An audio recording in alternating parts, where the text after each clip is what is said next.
Welcome back to the NS Builders Podcast. I'm Nick Schiffer. Today we're going to be talking about a topic I enjoy a lot, me.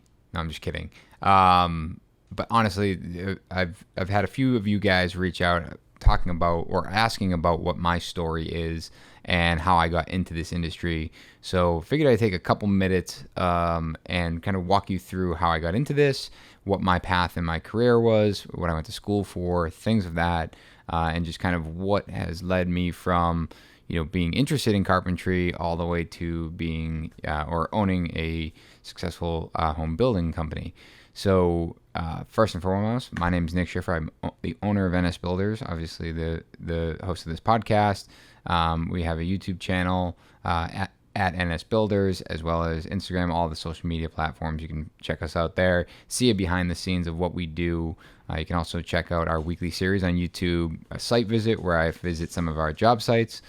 Ken DeCoste, our lead or head of millwork, also hosts the Revealed series, and then of course this podcast. So let's get into it. When I was a real young kid, I was always interested in working with my hands. It was something that was just part of what I did growing up, working on my bike, whether I was putting stuff together. My dad was in the trade and continues to be in the trade, and he's a specialty contractor. More specifically, he owns a fence company. Prior to him owning it, my grandfather owned it. So I was always around construction in some sorts. Beyond my dad owning a specialty contracting business or a fence company, he was always doing projects around the house. More often than not, he was hiring people. Some of the earliest projects I remember working on together with him was working in the garage and building some storage cubbies and things like that. I feel like I see this online all the time, when there's no one that feels the amount of stress as a kid that their dad tells them to hold a flashlight still. And I laugh every time I read that because I'll never forget. And it wasn't funny at the time, but I was doing something with, I think my dad let me use, if you guys remember the old Makita drills, and they had this giant battery pack that slipped up. It was probably 16 inches tall. He had asked me to drill a couple or screw a couple pieces of plywood together. I slipped and I threw the drill bit through his fingernail, and I'll never forget how I felt. I felt terrible, but I also felt very embarrassed and not really sure how to react to that. Side story. Anyway, so growing up, I was just always kind of around construction, whether our house was being renovated, whether, it was my dad's company, that when I turned 11 years old, I actually went in and started working for him, at the time, my grandfather. And, I was doing whatever they needed. So their outfit, Canton Fence Company, located in Stoughton, Massachusetts. They were wholesale, where they sold material to other fence contractors, retail, where they sold material to the general public. And they also had an installation division, a wood fabrication shop, and a metal fabrication shop. I wanted to be in the shop. Originally, and I was basically filling the bins, with fence fittings, sweeping up, just being a general laborer at 11 years old. I didn't really know too much, but I wanted to be part of it. I spent some time out in the field doing install. My two uncles had worked for my grandfather at the time, so I was working alongside my uncles, installing fence. I just genuinely enjoyed working and feeling a hard day's worth of work. I continued to work for my dad part-time, whether, most of the time it was during the summer when I was really young. As I got older and I could drive, it was after school, weekends in summer. And when I was in college, basically, if I didn't have class, I was driving actually 80 miles back home to work for my dad, during the weekend, and then driving back to school. If anyone that I know, Brian, my roommate from college, listens to this podcast, so Brian will attest to the fact that I think I spent one weekend at college. And so fast forwarding, let's touch base on high school first. I ended up going in middle school. I remember applying to go to the vocational school. And I'll never forget this conversation because it was really frustrating, especially as I got older and realizing how frustrating it was. I remember applying to get into the vocational school, and I was so nervous that I wasn't going to get in. And I was a decent kid, a student. I, generally was getting, B's or maybe A's, but it was never anything, I wasn't a star student by any means. In high school, I think I actually did really well. In college, I certainly wasn't as high up, but in middle school, I applied to get into vocational school, and I remember going down to my counselor's office, and I was like, "What do you think the chances of me getting in are?" And he looked at me and goes, "Dude, don't worry about it. Like, that's usually where the bad kids go anyway." And I was so, almost let down. I was so excited about going there, and my counselor just kind of shrugged it off as like, don't worry about it. You're a good kid. You're absolutely going to get in. Even the bad kids get in, or the troubled kids get in. So later in life, I realized how frustrating that was. At the time, I just took it for what it was and realized that, all right, well, then I should have no problem getting in. So went to Southeastern Regional Vocational Technical High School, longest name in the world. And the first year, I basically was able to bounce around to different shops. And the two that stuck out for me were cabinet making as well as house carpentry is what they called it. I knew I wanted to build houses, so I ended up choosing house carpentry, and that was my sophomore, junior, and senior year. And I remember in my senior year, we could do this co-op thing, where you could go get a job, and rather than going to shop, it was shop 2 weeks, class 2 weeks, shop 2 weeks, class 2 weeks. And rather than going to shop your senior year, you could actually get a job if it was within the field. So I actually had my dad hire me, or write a letter saying he was going to hire me for those 2 weeks on and off. And I actually went off and did my own thing and did a lot of side work. I wanted to have my own company, and so I did a lot of side work, small projects. I remember doing a basement remodel over. And I think that basement remodel probably took me the better part of half my senior year. So I don't remember if I did any other projects beyond that, but ended up graduating from there. And towards the end of probably the middle of senior year, I had applied to a couple colleges, and my dad had kind of led me in the direction of you can come work for me, eventually take over his business. There's no really reason to go to college, take on that debt. Where my mom was like, no, I want you to explore other options. I want you to go to school. I think it's really important that you go. So I had applied to, I actually don't remember where I applied other than Wentworth, which is a college here in Boston. I got accepted. And I remember walking down the hallway, seeing this kid, Chris Gata, and he had a Fitchburg State sweatshirt on. And I don't know how we got talking about it, but he told me that he applied there for construction management, and I had no idea what the school was. So I decided to apply to that school, and let me back up. The reason I applied to it is because it was half the money of Wentworth, and I was going to be financially responsible for paying for school. So I ended up applying to Fitchburg. I got in. It was like last minute, and ended up going there for 4 years. Side note, I ended up meeting Doug, who is behind this camera at Fitchburg State. We ended up living together, I think, our final year. And we, at the time, I always joke and say that we were acquaintances, but we were friendly, but we had obviously different paths, as he's in creative, digital media and things like that. And I was, very construction and car oriented, but later obviously built this awesome partnership. So in college, like I said, I was going back and forth, working on the weekends and days I didn't have class, and then driving back to school, going for construction technology is what they called it, Bachelor of Science. And I want to say it was probably about a year in, a good friend of mine, Jeremy, decided that he was going to, or a year and a half in, he decided that he was going to leave and start his own company, which he did. And I was super envious of it. I was like, man, he went right to making money. He started his company. He's uber successful. And I definitely picked his brain on a constant basis about, leaving and bailing on school and starting my company early. I ended up not doing that, and I ended up sticking around, got my degree, and, people always ask, like, do you regret going to college? And I have to answer that with an asterisk. And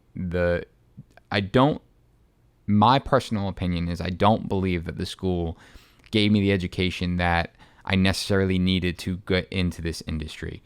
I think that there's an enormous amount of, and if anyone's listening from Fitchburg State, then maybe I can help.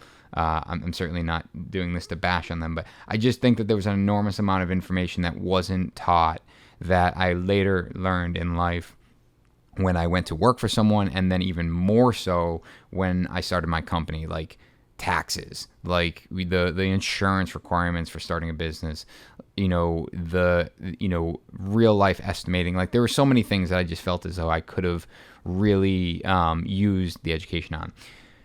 But from an education standpoint, no. From the opportunity standpoint, yes. So when I graduated college, I went back to work for my dad. And in my mind, or maybe I communicated, is my plan was to work for him for 1 year, and then I was going to figure something out. And I had been out of school for about 2 weeks, and this guy, Rob, called me and said, hey, man, I'd love to interview you. We have this position. It's working in Boston, as an assistant superintendent, doing some renovations on a high rise, et cetera, et cetera. It sounded entertaining, but I politely declined and explained that I was working for my dad, and this, I wanted to really stand by him for a little bit. I don't remember how long it was, but had to be within a couple weeks, if not shorter.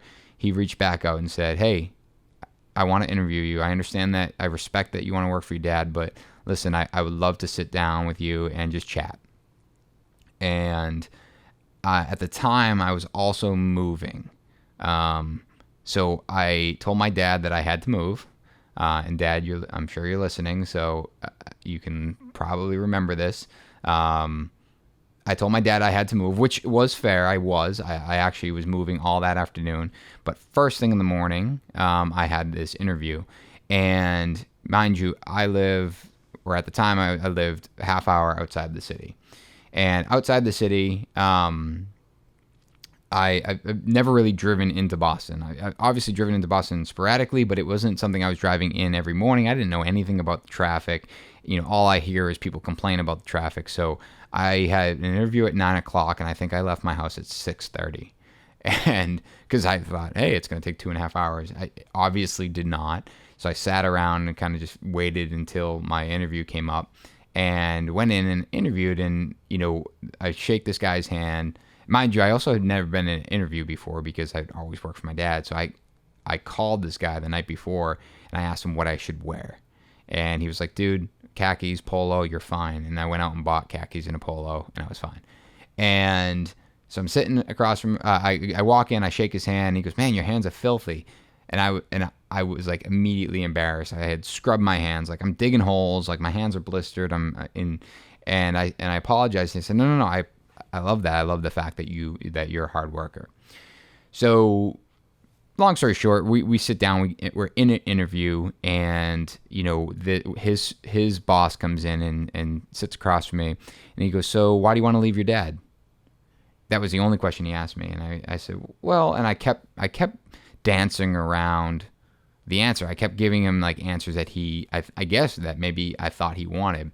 And he kept asking me. And so at this point, I'm like, is this guy all right? Like, I'm so confused at what he's getting at.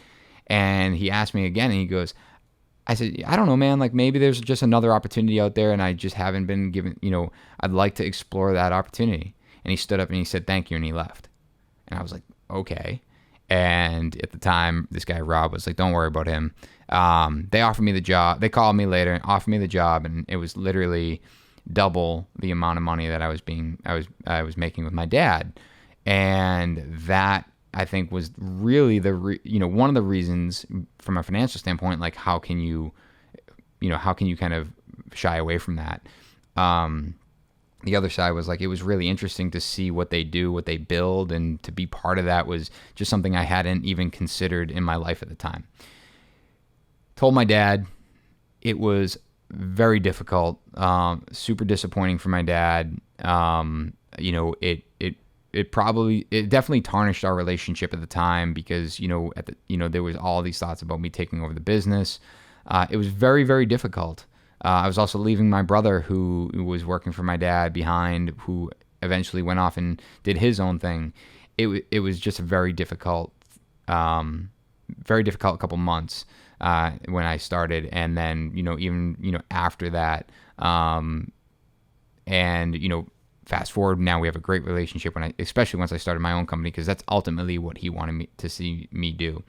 So I worked for this company as an assistant superintendent in Boston, renovating high rises. I worked my way up to an assistant project manager who I was basically in charge from the owner's side. We hired a construction manager, Moriarty, actually, if anyone's listening in Boston, who's a great team. I was on the owner side, on the construction side. So I was basically owner rep construction on the job site. My PM was based out of New York for the most of the time, so I was eyes and ears on it. I'm doing RFIs, submittals, daily reports, just overall tracking, like any information that they needed. I was in charge of like making sure that was being updated, paying subcontractors millions of dollars. I was immersed in this stuff, and this is where I started really learning about the process.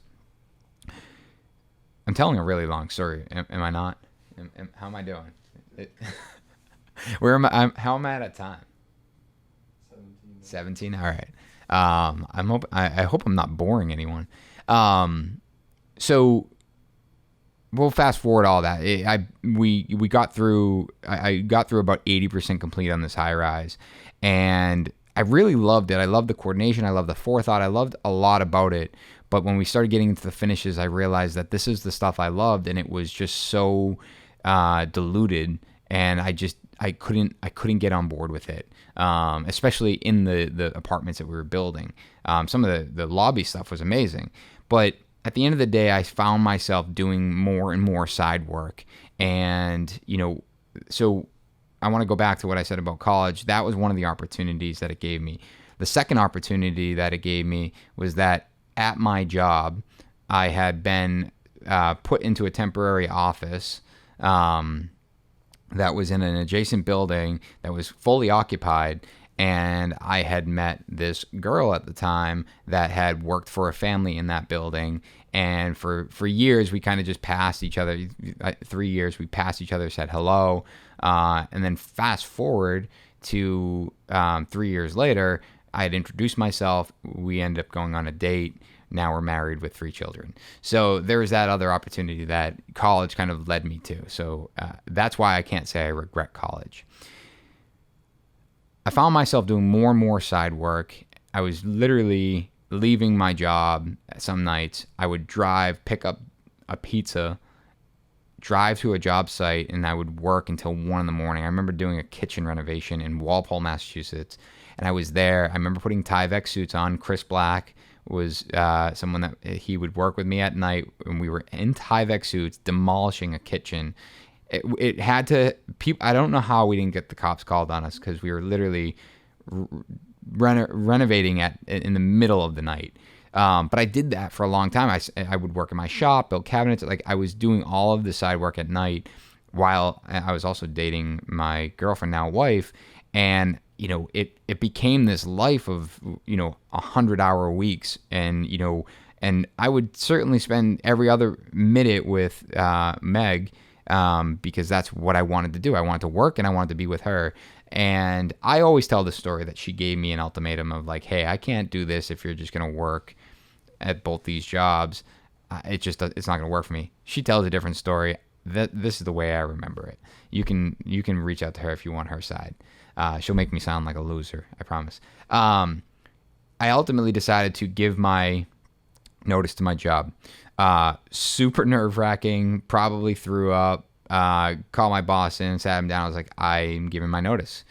And I gave him a month notice. It was like the end of November. I wanted to basically start the new year in NS Builders. And he let his boss know. They came back. They offered me a ton of money to stay for like 60 or 90 days, like a big percentage of my salary on top of my salary to stay. I declined. Let me not breeze over that. I said that I would think about it. I talked to everyone, all my good friends, my dad, my girlfriend, and everyone was like, just start your business later. Take that money. That's a huge chunk of money. Stay and then start your business later. And I was so nervous that I was going to get trapped into the business or into that job where I take the money, I stay the extra amount of days, then they give me a bump in my salary because it would have just been this never-ending like snowball. So despite what everyone told me, I decided to decline the offer, and I convinced myself that if I wanted to make that much money, then I would go out and work really hard and do that. I go on to start NS Builders.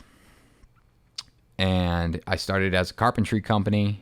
It was just myself. I did a kitchen renovation for some good friends of mine, and one of the project manager architects that was on the high rise that I was in charge of with that company that I worked for before actually found out when I was leaving, said that he wanted to do a whole house renovation and asked me to price the job. I did. I literally ran this job solo as my first like really big job by myself. Hired a bunch of subs that I was interviewing or getting recommendations for, and I was there 6 or 7 days a week, just working my tail off, renovating this house. At the time, I had started taking on some other small jobs so I could balance multiple jobs at a time. I don't think I did a really good job balancing them, but I did.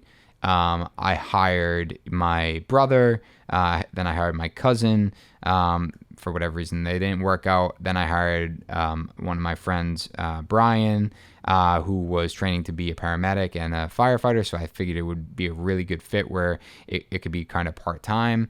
I ended up hiring my friend Chris, who left his job to come work for me, which, at the time it was this different thought that we could get. He wanted to start his own company, so I figured this was a perfect opportunity.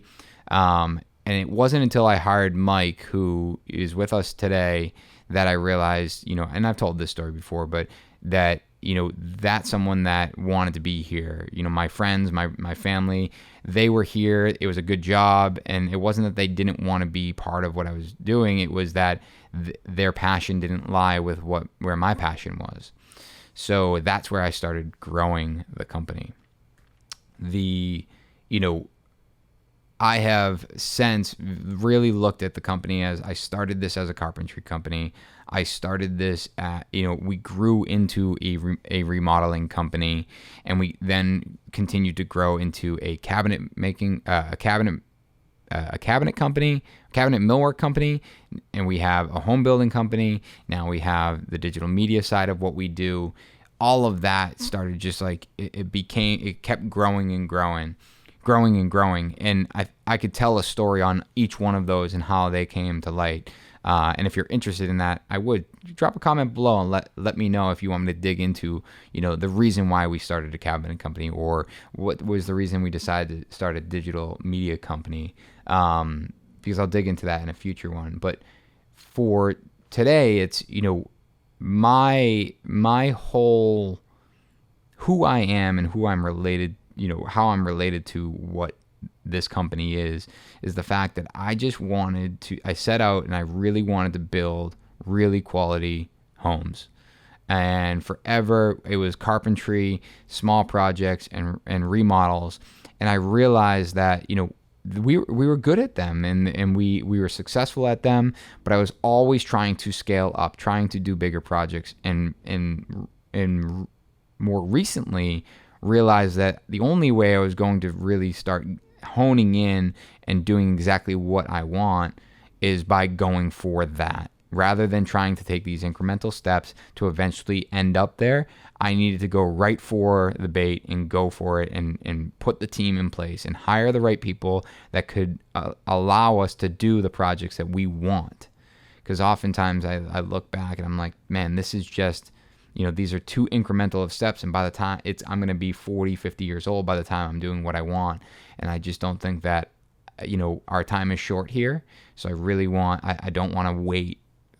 I don't want to wait and take those small incremental steps where I just need to take a little bit more of a risk. So that is, really my story as to how I got into this, from, like I said, from the very beginning as a kid to where we are today. And happy to elaborate on more, but hopefully that gives you a little bit of a picture of where I came from.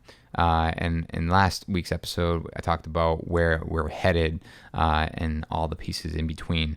If you guys are interested in learning more, like I said, drop a comment below. Make sure you tune into our weekly series on YouTube, our behind the scenes on Instagram.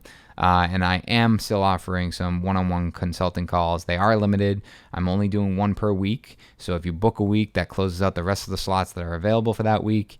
There's a link below if you want to do that. And